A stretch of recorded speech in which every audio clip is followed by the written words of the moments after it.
ஆனால் ஒன்றை மட்டும் கூறிக்கொள்ள ஆசைப்படுகிறேன்.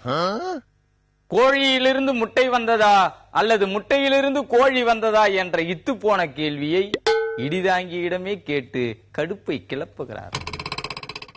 சேவல் கூவும் என்று தெரிந்தே அதன் செவியிலே போய் கூவி சேவலை விரட்டியவன் இடிதாங்கி. அதே போல அடைகோழியின் முன்னால் சென்று அரைகூவல் விடுத்த ஒரே தலைவனும் இடிதாங்கி.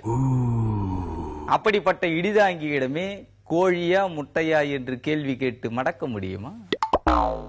என்ன கேட்டாலும் எதையாவது ஒன்றை சொல்லி தொலைப்பான் என்று தெரிந்தே இடிதாங்கியின் வாயை கிண்டுகிறார்கள். ஒரு சிலரை போல நோ கமெண்ட்ஸ் என்று சொல்லிக் கொண்டு போகும் பழக்கம் இடிதாங்கிக்கு கிடையாது. ஒரு புண்ணாக்கும் தெரியாவிட்டாலும் புன்னகையால் பதில் சொல்லி பழக்கப்பட்டவன் இடிதாங்கி. ஏம்பா கோழி மட்டும்தான் முட்டை போடுமா, ஆந்தை முட்டை போடாதா என்று குறுக்கு மடக்காக கேட்க மாட்டான் என்று தெரியும். சரி, விஷயத்துக்கு வருகிறேன்.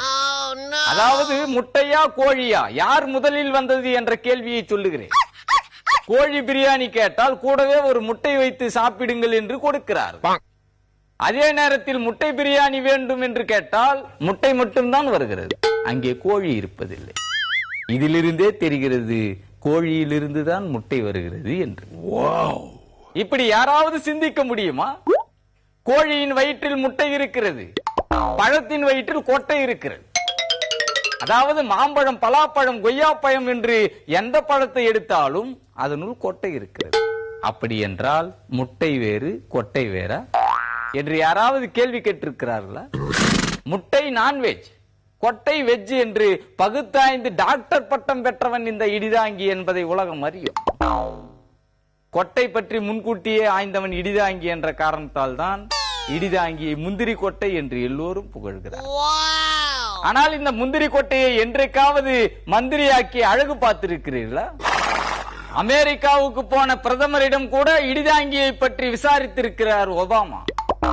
அது மட்டுமா, கிளாரி கிளின்டன் பிரச்சாரத்துக்கு போன போது அமெரிக்காவில் 1 லட்சம் தகவல் தொழில்நுட்ப பொறியாளர்கள் வேலை இழந்திருப்பதை குறிப்பிட்டு எப்படி சமாளிக்க போகிறீர்கள் என்று மக்கள் கேட்டார். அவர் என்ன பதில் சொன்னார் தெரியுமா?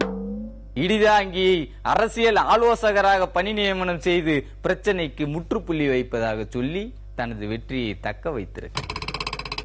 அப்படி என்றால் கோழியில் இருந்துதான் முட்டை வந்தது என்ற உண்மை உலக அளவில் அங்கீகாரம் கிடைத்து விட்டது.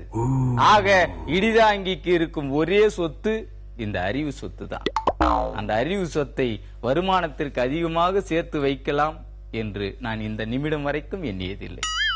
வருமானத்தை விட மானம் ஒன்றே பெரிது என்று நினைப்பதால் தான் வருமானம் வாத்து முட்டையாகவே கிடக்கிறது என்ற உண்மையை கூறி உங்கள் எல்லோரையும் எச்சரித்து விடைபெறுகிறேன்.